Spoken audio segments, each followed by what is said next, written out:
నామమునకు స్తోత్రాలు. మీ అందరికీ నా వందనాలు తెలియజేస్తున్నాను. అందరూ బాగున్నారండి? అందరూ బాగున్నారని తలచుతూ ఉన్నాను.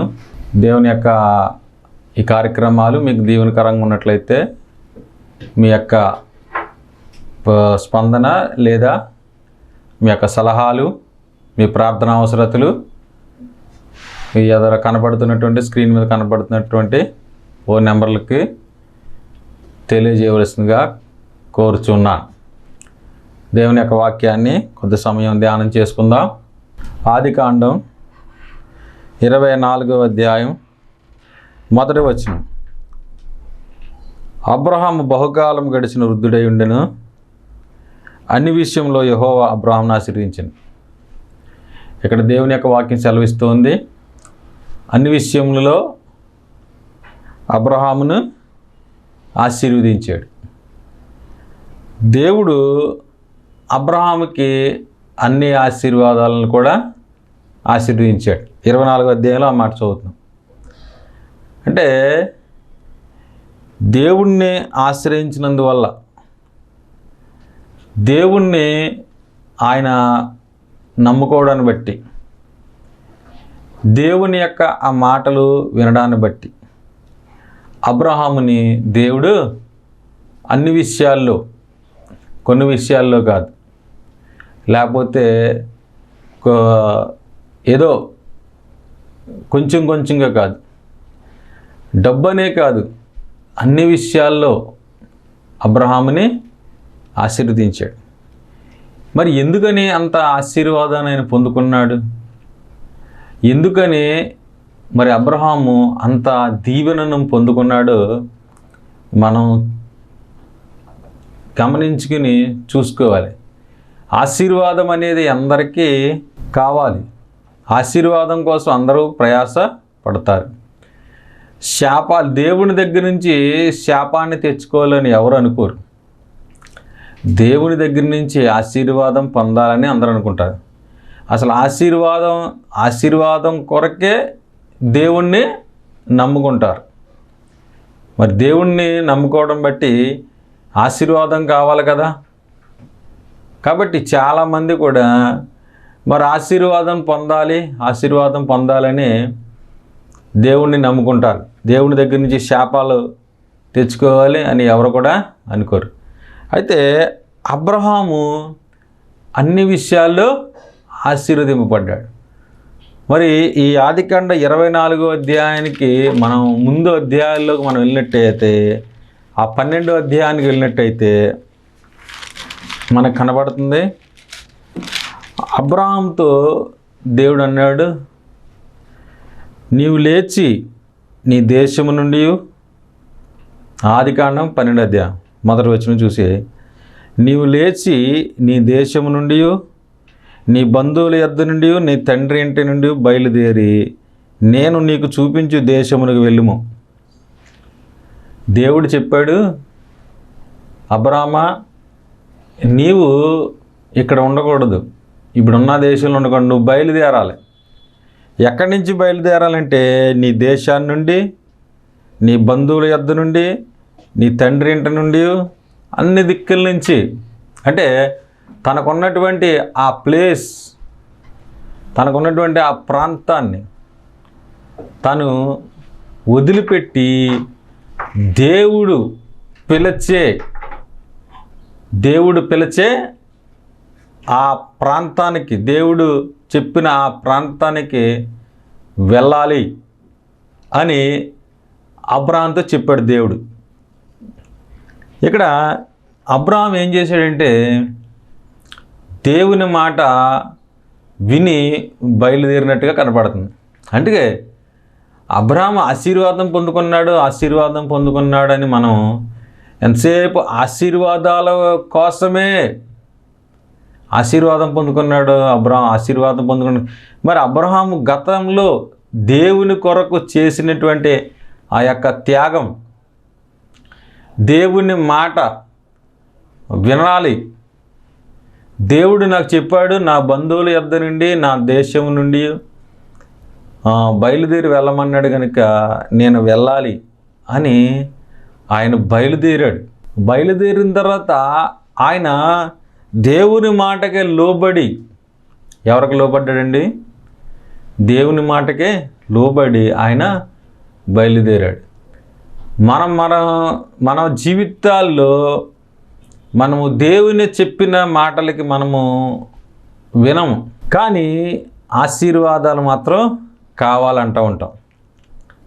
అయితే మనము దేవుడు చెప్పిన మాటలు మనము వినాలి, అప్పుడే ఆశీర్వాదం. ఈ 12 అధ్యాయంలో బయలుదేరాడు. 24 అధ్యాయానికి వచ్చేటప్పటికి అప్పుడు అన్ని విషయముల్లో దేవుడు అబ్రహామును ఆశీర్వదించాడు. అంటే చూడండి, మరి ఇక్కడ బయలుదేరినప్పుడు అతనికి ఏమీ కూడా లేవు, పిల్లలు లేరు. అబ్రహాంకి పిల్లలు లేరు. పిల్లలు లేకపోయినా అప్పుడు దేవుడు అంటున్నాడు, నిన్ను గొప్ప జనముగా చేసి నిన్ను ఆశీర్వదించి నీ నామమును గొప్ప చేదును. చూడండి, ఆయన అంటున్నాడు నిన్ను గొప్ప జనముగా చేసి, దేవుడు అంటున్నాడు నిన్ను గొప్ప జనముగా చేస్తానంటున్నాడు. ఇప్పుడు పిల్లలు లేని వ్యక్తికి నీకు బోల్డ్ మంది పిల్లలు పుడతారంటే ఎంత సంతోషంగా ఉంటుంది, ఎంత ఆనందంగా ఉంటుంది. మరి దేవుడే చెప్తున్నాడు నిన్ను గొప్ప అప్పటికి అబ్రహాముకి పిల్లలు లేరు. పిల్లలు లేని వ్యక్తిని దేవుడు పిలిచి అంటున్నాడు, నీ బంధువుల యొద్ద నుండి, నీ ఇంటి నుండి, దేశం నుండి బయలుదేరి వెళ్ళు, నిన్ను గొప్ప జనంగా చేస్తాను అంటాడు దేవుడు. ఆ మాటలు అబ్రహాము నమ్మి, దేవుణ్ణి నమ్మి అతడు బయలుదేరాడు. మరి బయలుదేరినటువంటి అబ్రహాము మరి చాలా కష్టాలు పడ్డాడు.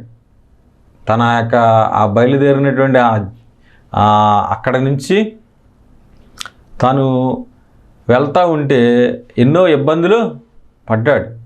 వెంటనే ఆశీర్వాదం అనేది వచ్చేయలేదు. చాలామంది ఏంటంటే వెంటనే ఆశీర్వాదం అనేది వచ్చేయాలంటారు. వెంటనే వచ్చేయాలి ఆశీర్వాదం. ఈరోజు దేవుని నమ్ముకుంటే సాయంత్రానికి ఆశీర్వాదం వచ్చేయాలి. ఈరోజు దేవుని నమ్ముకుంటే లేకపోతే వెంటనే ఆశీర్వాదాలు, దీవెనలు వచ్చేయాలి, వెంటనే కార్యాలు జరిగిపోవాలి. మరి చాలామంది జీవితాల్లో మరి అలాగూ వెంటనే జరిగిపోవాలనుకుంటారు. కానీ అబ్రహాము జీవితంలో వెంటనే ఏమీ ఆశీర్వాదము రాలేదు. తాను బయలుదేరాడు. ఇప్పుడు దేవుణ్ణి నమ్మిన తర్వాత ఎంతోమందికి ఈ కష్టాలు వచ్చినాయి, ఈ బాధలు వచ్చినాయి, ఈ వ్యాధులు వచ్చినాయి అని చెప్తారు కదా. మరి వస్తాయి. అబ్రహాము బయలుదేరిన తర్వాత దేవుని మాట విని బయలుదేరాడు, కానీ మధ్యలో చాలా కష్టాలైనా అనుభవించాడు. అబ్రహాము భార్య చాలా సౌందర్యవతి, చాలా అందంగా ఉండేదన్నమాట. అందంగా ఉంటే ఆయన ఐగుప్తు దేశానికి వెళ్ళినప్పుడు ఆ స్త్రీని అందాన్ని వారందరూ పొగిడినప్పుడు అంట ఆ స్త్రీ ఆ ఫరో ఇంటికి తేబడిందంట. ఫరో తీసుకెళ్ళిపోయారు వాళ్ళు. ఫరో యొక్క ఆ ఇంటివారు ఆ ఇంటికి తేబడిను. చూడండి, తాను మరి దేవుని మాటిని బయలుదేరాడు కదా, కష్టం రాకూడదు కదా, కానీ అబ్రహాంకి కష్టం వచ్చింది. మన జీవితాల్లో కూడా కష్టాలు వస్తాయి, వ్యాధులు వస్తాయి, బలహీనతలు వస్తాయి. మన జీవితాల్లో కూడా మనకు కూడా అనేక రకమైనటువంటి ఏదో ఒక కష్టం, ఏదో ఒక బాధ, ఏదో ఒకటి మనకి వస్తాయి. మనకి రాకూడదంటే మరి మన విశ్వాసం అనేది పరీక్షింపబడుతూ ఉంటుంది. ఒక్కొక్కసారి మనం దేవుడిని నమ్మిన తర్వాత మన విశ్వాసం అనేది పరీక్షింపబడుతుంది. పరీక్షించిన తర్వాత దేవుడు మరి ఆశీర్వదించే దేవుడై ఉన్నాడు. ఇక్కడ అబ్రహాం బయలుదేరి వస్తూ ఉంటే ఆ ఐగుప్తు దేశానికి వచ్చేటప్పటికి అబ్రహాము భార్య అయిన శారాని వారు ఐగుప్తు ఇంటికి వారు తీసుకెళ్ళిపోయారు. అయితే మరి దేవుని మాట వినే కదా అబ్రహాం బయలుదేరి వచ్చింది. అబ్రహాం బయలుదేరి వచ్చింది దేవుని మాట వినే కదా. అయితే అబ్రహాము అక్కడ చేసినటువంటి చిన్న పొరపాటు అంటే మిస్టేక్ అంటే తను నా చెల్లెలు అని చెప్పాడు. భార్య అని చెప్తే తను భార్య అని చెప్పలేదు, కానీ శారా నా చెల్లెలు అని చెప్పాడు. అందుకు కనుక చెల్లెలు కాబట్టి అబ్రహాము అలాగే చెప్పడాన్ని బట్టి ఆ ఫరో ఇంటికి ఆమె తీసుకెళ్ళిపోయినట్టుగా కనపడుతుంది. చూడండి, మన జీవితాల్లో కూడా ఒక్కొక్కసారి మనం కూడా పొరపాట్లు చేస్తూ ఉంటాం. మనం పొరపాట్లు చేసినప్పుడు మనకి కూడా చాలా ఇబ్బందులు ఎదురవుతూ ఉంటాయి. చాలా ఒక్కొక్కసారి మనుషులకి మనం భయపడి ఒక్కొక్కసారి మనం పొరపాట్లు చేస్తాం. ఆ పొరపాట్ల వల్ల చాలా ఇబ్బందులు ఎదుర్కొంటాం. ఇలాగే అబ్రహాం కూడా ఎదుర్కొన్నాడు. ఎదుర్కొంటే ఆ శారాని ఆ ఫరో తీసుకెళ్ళిపోయాడు. శారా ఫరో ఇంటికి తేపడింది, ఫరో ఇంటికి వెళ్ళిపోయింది. అయితే అక్కడ యెహోవా 12 ఆదికాండం 12:17 అయితే యెహోవా అబ్రాహాం భార్య అయిన శారాను బట్టి ఫరోను అతని ఇంటి వారిని మహావేదనల చేత బాధించింది. ఇక్కడ చూడండి, దేవుడంట ఆ ఫరో ఆ ఇంటి వారిని మహావేదనల చేత బాధించాడంట, మహావేదన పరిచాడు. దేవుని మాట విని వచ్చినటువంటి అబ్రహాం కూడా ఎవరు వచ్చారంటే శారాయి వచ్చింది. శారా వచ్చింది కాబట్టి దేవుడే కాపాడుతున్నాడు. ఎందుకంటే అబ్రహామునేమో దేవుడు పిలిచాడు, అబ్రహాము కూడా ఏమో అబ్రహామును నమ్మి శారా కూడా వచ్చింది. కాబట్టి శారాని ఎవరు కాపాడుతున్నారంటే దేవుడే కాపాడుతున్నాడు. దేవుడే కాపాడుతున్నాడు. లేకపోతే ఎవరు కాపాడుతారు? ఎవరు కాపాడలేరు కదా. ఫరో అంటే ఆ రోజుల్లో ఎంత గొప్ప ఆయన అధికారి. దేవుడే ఇంకా కాపాడుతున్నాడు. మన జీవితాలకు కూడా దేవుడే ఆధారం. మనుషులు మనకు ఎంత హాని చేయాలని చూసినా, ఎంత మన మీద మనకెంత అన్యాయం చేయాలని చూసినా, మనల్ని కాపాడేది మాత్రం దేవుడే. కాబట్టి మనల్ని కాపాడేది ఎవరండి? దేవుడు. దేవుడు మనల్ని కాపాడుతాడు. ఇక్కడ అబ్రహాం ఏమీ చేయలేనటువంటి నిరుత్సాహమైనటువంటి నిరాశకరమైనటువంటి పరిస్థితుల్లో ఉన్నాడు.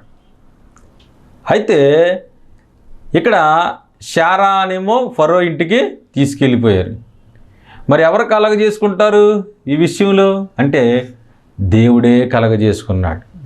దేవుడే కలగజేసుకుని, ఎందుకంటే బయలుదేరమన్నవాడు దేవుడే కదా. అబ్రహాం కనిపించి ఉంటుంది, అయ్యో నేను బయలుదేరమన్నాడు దేవుడు, నేను బయలుదేరి వచ్చాను, ఇలా ఇంటికి ఎదురైంది అని ఆలోచన వచ్చే ఉంటుంది. ఎవరికైనా వస్తుంది ఆలోచన. పిల్లల సంగతి దేవుడు ఎరుగు ఉన్న భార్యనే వారు తీసుకెళ్ళిపోయారు కదా అనిపిస్తుంది, ఎవరికైనా అనిపిస్తుంది. కానీ అబ్రహాం ఏమీ చేయలేని పరిస్థితిలో ఉన్నాడు, శారా ఏమీ చేయలేని పరిస్థితిలో ఉన్నది. కానీ సమస్తాన్ని భూమి ఆకాశములను కలగజేసిన దేవుడు కలుగజేసుకున్నాడు. అప్పుడు ఫరో ఇంటి వారిని మహావేదనల చేత ఆయన బాధించాడు. చూడండి, మన విషయములు దేవుడే కలగజేసుకుంటాడు. నీవు ఏమీ చేయలేని పరిస్థితుల్లో ఉండొచ్చు. నీవు ఎక్కడికి వెళ్ళినా నీకు న్యాయం దొరకకపోవచ్చు, ఎక్కడికి వెళ్ళినా నీకు ఇబ్బంది ఎదురవ్వచ్చు, ఎక్కడికి వెళ్ళినా నీ పరిస్థితి అవతల వ్యక్తికి నువ్వు చులకనగా ఉండొచ్చు, ఏదైనా. కానీ నీకు సహాయము చేసేది మాత్రం దేవుడే. ఇక్కడ శారాకి సహాయం చేసింది ఎవరు? దేవుడే. శారాని బయటికి తీసుకొచ్చింది ఎవరు? దేవుడే. కాబట్టి మన జీవితాల్లో మనకి దేవుడే తీసుకొస్తాడు. దేవుడే సమస్తాన్ని మనకే అనుగ్రహిస్తాడు. తర్వాత అబ్రహాము ఆ శారాన్ని విడిపించాడు దేవుడు. విడిపించిన తర్వాత వచ్చేసిన తర్వాత ఇంకా అనేక ఎత్తుపల్లాలు మనకి అబ్రహాం జీవితంలో కనబడతాయి. కొన్ని మనం చూసుకుందాం. అయితే అక్కడికి వచ్చిన తర్వాత అక్కడ లోతుతో మళ్ళీ సమస్య ఎదురైంది. లోతు పశువుల కాపర్లకి, అబ్రహాం పశువుల కాపర్లకి అక్కడ సమస్య ఎదురైంది. సమస్య ఎదురైతే అప్పుడు అబ్రహాం అంటాడు లోతుతోటి, నీవు నేను బంధువులం కనుక నీవు కుడి తట్టుకు వెళ్ళినాడు, నేను ఎడమ తట్టుకు, నీవు ఎడమ తట్టుకు వెళ్ళి నేను కుడి తట్టుకు వెళ్తానంటాడు. అక్కడ అబ్రహాము వాస్తవంగా లోతు దగ్గర అనొచ్చు, ఇదిగో దేవుడు నిన్ను పిలవలేదు, నన్ను పిలిచాడు, నీవు నా వెంబడి వచ్చావు, ఈ ఆశీర్వాదం అంతా కూడా నన్ను బట్టే నీకు వచ్చింది, నీవు నా మాట వినాలి, నీ దాసులు నా దాసుల మాట వినాలి అని చెప్పాలి. కానీ ఆయన అలా చెప్పలేదు. ఎందుకంటే ఆయన దేవుణ్ణి బట్టి ఆయన తగ్గించుకున్నాడు, దేవుని బట్టి ఆయన తగ్గించుకున్నాడు. నీవు కుడి తట్టుకు వెళితే నేను ఎడమ తట్టుకు వెళ్తాను, నువ్వు ఎడమ తట్టుకు వెళ్తే నేను కుడి తట్టుకు వెళ్తానన్నాడు. అంటే దేవుడు ఎందుకని అబ్రహాముని అన్ని విషయాలు ఆశీర్వదించాడు? దేవుడు ఎందుకని అబ్రహాముని అన్ని విషయాల్లో దీవించాడు అంటే అబ్రహాము యొక్క జీవించిన ఆ విధానం, అబ్రహాము తనకు ఎదురైనటువంటి ఆ సమస్యలలో దేవుణ్ణి యొక్క నియమాలు చెప్పిన నడవడం, దీన్ని బట్టి అబ్రహాముని దేవుడు అన్ని విషయాల్లో ఆశీర్వదించాడు. కొన్ని విషయాల్లో కాదు, అన్ని విషయాల్లో ఆశీర్వదించాడు. అంటే చూడండి, తర్వాత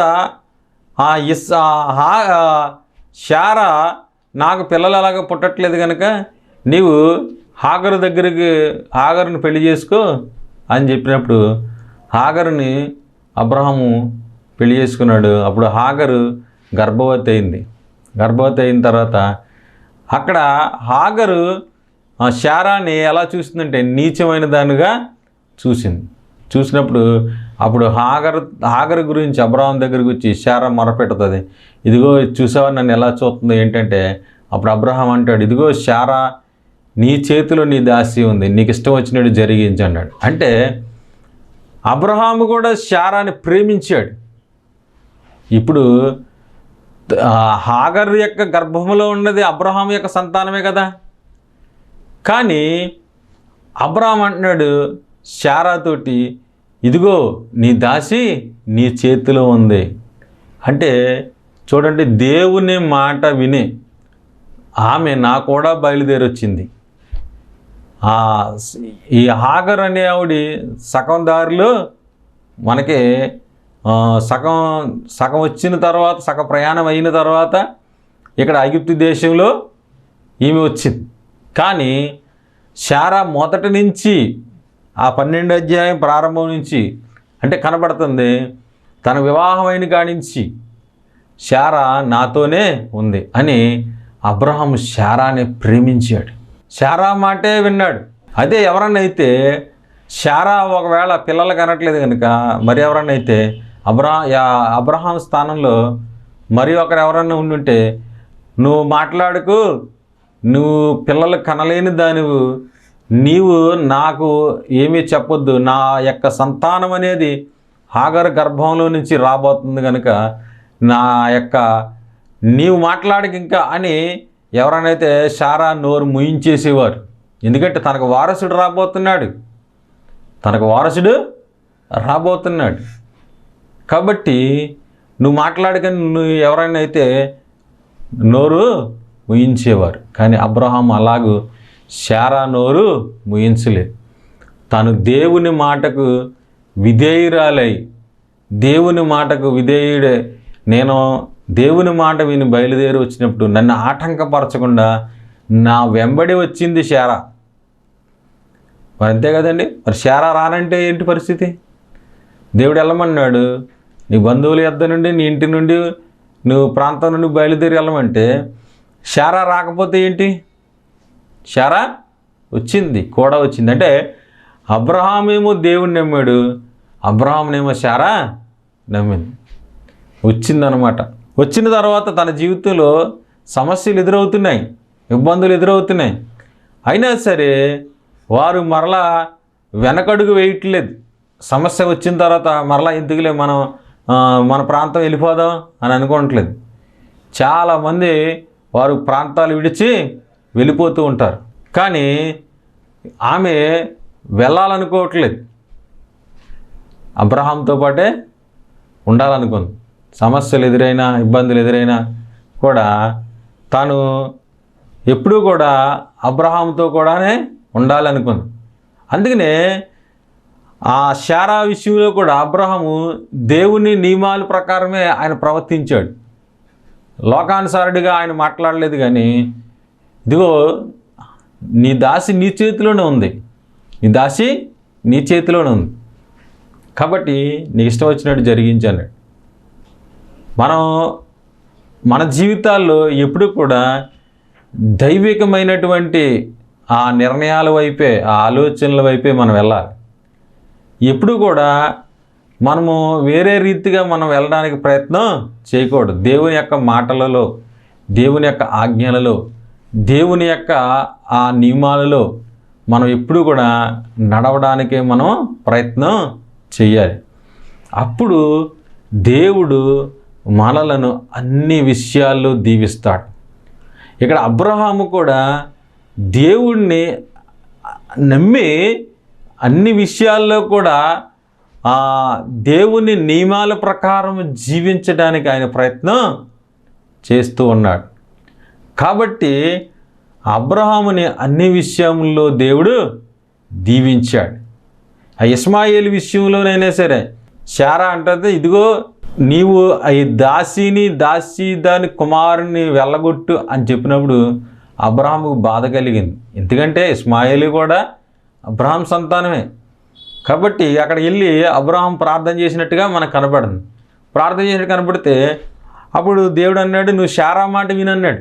అయితే పంపించేశాడు.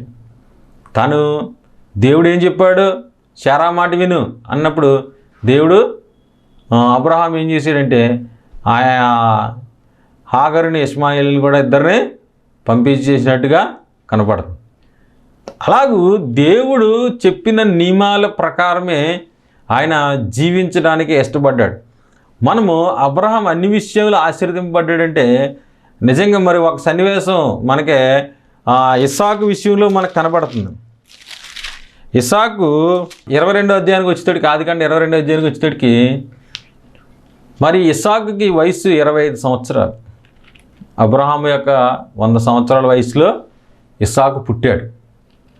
అయితే దేవుడు అన్నాడు, నీకు ఒక్కగాను ఒక్క కుమారుడైనటువంటి ఇస్సాకుని నీవు ప్రేమించు, ఇస్సాకుని నాకు దహన బలిగా అర్పించు అని దేవుడు ఆయనతో మాట్లాడాడు. ఇప్పుడు అన్నీ పోగొట్టుకున్న కన్నా ఇప్పుడు కొడుకుని బలి ఇవ్వాల్సి వచ్చిన పరిస్థితి వచ్చింది. ఇప్పుడు చూడండి, మనకి ఈ ఆదికాండం 24వ అధ్యాయానికి వచ్చేటప్పుడు అబ్రహాం అన్ని విషయంలో ఆశీర్వదించాడు అంటాం. కానీ ఈ 12వ అధ్యాయానికి, ఆ 24వ అధ్యాయానికి వచ్చే ఆ కాలాల్లో అబ్రహాం యొక్క విశ్వాసం ఎంతగా దేవునికి విధేయుడయ్యాడు అది మనం చూడం. ఆశీర్వాదం వచ్చేసింది. చాలామంది జీవితాల్లో ఎవరైనా ఆశీర్వదింపబడితే మనం అనుకుంటాం, వాళ్ళు భలేగా ఆశీర్వదింపబడ్డారు, భలేగా ఉన్నది వాళ్ళ జీవితం, భలే సంతోషంగా ఉన్నారా అని మనం అనుకుంటాం. కానీ వారి జీవితంలో ఉన్న కష్టాలు మనకే తెలీదు, వారి జీవితంలో ఉన్న బాధలు మనకే తెలీదు. భలే ఆశీర్వదింపబడ్డారు, భలేగా గొప్పవాళ్ళు అయిపోయారు అనుకుంటాం. కానీ వారి జీవితాల్లో ఎంతో నలిగిపోతూ ఉంటారు. చాలాసార్లు అందరూ ఆశీర్వాదాలు చూస్తారు కానీ వారి యొక్క బాధలు ఎవరు కూడా చూడరు అన్నమాట. అయితే ఇక్కడ మరి 22వ నీ ఒక్కగానే ఒక కుమారుడైనటువంటి ఇస్సాకుని నువ్వు తీసుకెళ్ళి నువ్వు దహన బలిగా నాకు అర్పించాలన్నప్పుడు అబ్రహాం వెనకడుగు వేసాడండి. వెనకడుగు వేయలేదు. అబ్రహాము వెనకడుగు వేయలేదు, తీసుకెళ్ళాడు. ఇంట్లో చెప్పాడా, శారాకి చెప్పాడా, ఇదిగో నేను తీసుకెళ్తున్నానని? చెప్పలేదు. తాను తీసుకుని వెళ్ళి ఆ దేవుడు చూపించు ఆ పర్వతం దగ్గరికి వెళ్ళిన తర్వాత నిప్పు కట్టెలు ఉన్నాయి. ఆ కుమారుడు అడుగుతున్నాడు ఇస్సాకు, ఇదిగో నిప్పు కట్టెలు ఉన్నాయి తండ్రి, మరి గొర్రెపిల్ల ఏదంటే అబ్రహాం అంటున్నాడు, యెహోవా చూసుకొను అన్నాడు. నా కుమారుడా, నిన్నే దేవుడిగా బలిగా అడిగాడు అని ఆయన్ని బెదరగొట్టేసి ఆయన పారిపోయేలాగా చేయలేదు. ఒకవేళ అబ్రహాము వయసు అప్పటికి 125 సంవత్సరాలు వచ్చేసినాయి, ఇస్సాకు 25 సంవత్సరాలు. ఒకవేళ ఇస్సాకు పారిపోతే అబ్రహాం ఏమీ చేయలేడు కదా. ఆ ఇస్సాకుని పారిపోయేలాగా ఏమీ ఆయన మాట్లాడలేదు. ఆయనకు హృదయపూర్తిగా దేవుడు అడిగాడు కాబట్టి దేవునికి నేను ఇవ్వాలి అలా ఆలోచించాడు. అంతేగాని ఇంట్లో చెప్పి వాళ్ళ ఇబ్బంది పెట్టి మళ్ళీ వాళ్ళ చేత ఆపేసేలాగా, లేకపోతే ఇస్సాకు చెప్పి ఇస్సాకు పారిపోయేలాగా ఆయన చేయలేదు. నిజంగా అబ్రహాము దేవుణ్ణి ప్రేమించాడు కాబట్టి అందుకనే దేవుడు అబ్రహాముని అన్ని విషయాలు ఆశీర్వదించాడు. తర్వాత ఇంకా ఏమి అబ్రహాంకి పరీక్షలు ఏమి కూడా లేవు. ఈ ఇస్సాకు సందర్భం అయిన తర్వాత ఇంకా అబ్రహాము జీవితం ఎంతో ప్రశాంతంగా ఆయన జీవితం ముగిసినట్టుగా మనకి కనపడుతూ ఉంటుంది. 24 అందుకే అబ్రహాముని దేవుడు అన్ని విషయంలో ఆశీర్వదించాడు. ఎన్ని విషయాలు అంటే అన్ని విషయాలు. నిజంగా అబ్రహాము దేవుడిని ప్రేమించాడు. ఎందుకంటే తన విశ్వాస జీవితంలో ఎదురైనటువంటి ప్రతి సందర్భంలో కూడా దేవుడే నాకు ఆధారము, దేవుని ఆజ్ఞల ప్రకారమే నేను వెళ్తాను, దేవుణ్ణి తప్ప నేను ఈ భూలోకంలో దేన్ని కూడా ప్రేమించను. నా బిడ్డ కన్నా, నా భార్య కన్నా, నా బంధువుల కన్నా, నా ఆస్తుల కన్నా, నా దేశానికన్నా, అన్నిటికన్నా నాకు దేవుడే కావాలి అని అబ్రహాము తాను అంతటి విశ్వాసంలో నడిచాడు కాబట్టి విశ్వాసులకు తండ్రి అయ్యాడు, దేవునికి స్నేహితుడయ్యాడు. అందుకే అబ్రహామును దేవుడు అన్ని విషయంలో ఆశీర్వదించాడు. దేవుని స్తోత్రం, హల్లెలూయా. కాబట్టి మనలను కూడా దేవుడు ఆశీర్వదిస్తాడు. అబ్రహాము ఎలా అయితే దేవుణ్ణి సంతోషపరిచే జీవితాన్ని జీవించాడు, అలాగే మనము కూడా దేవుణ్ణి సంతోషపరిచే జీవితాన్ని మనము కూడా జీవిద్దాం. అబ్రహామును ఆశీర్వదించిన దేవుడు మనల్ని కూడా ఆశీర్వదిస్తాడు. దేవుడి మాటలు దీవించునుగాక. ఆమేన్. ప్రార్థన చేద్దాం. అందరు కళ్ళు మూసుకున్నట్లయితే ప్రార్థన చేద్దాం. పరిశుద్ధుడు అయిన మా తండ్రి, కృప కలిగిన యేసయ్యా నీకు స్తోత్రాలు. నిన్ను స్తుతిస్తున్నాం. అబ్రహాముని ఆశీర్వదించిన దేవుడా, అన్ని విషయాల్లో నీవు ఆశీర్వదించావు, అలాగే మమ్మల్ని కూడా నీవు ఆశీర్వదించే దేవుడవు. దేవా, అబ్రహాము ఏ రీతిగా అయితే నీ ఆజ్ఞల ప్రకారం జీవించాడు, మేము కూడా నీ ఆజ్ఞల ప్రకారం జీవించడానికి సహాయం దయచేయి. నీ కృప చూపించి నీ దయ చూపించు. మరి నీవే మేలు చేయమని ఈ కార్యక్రమాలు చూస్తున్న ప్రజలను దీవించిన వారికి ఆరోగ్యాలు దయచేయి, వారి రక్షణ దయచేయి, వారి దీవెన వారికి దయచేయి. నీ కృప చూపించమని ప్రభువును రక్షకుడు నజరేయుడైన యేసుక్రీస్తునామమున ప్రార్థన చేస్తున్నాం పరమ తండ్రి. ఆమేన్. ఆమేన్. అందరికీ వందనాలు.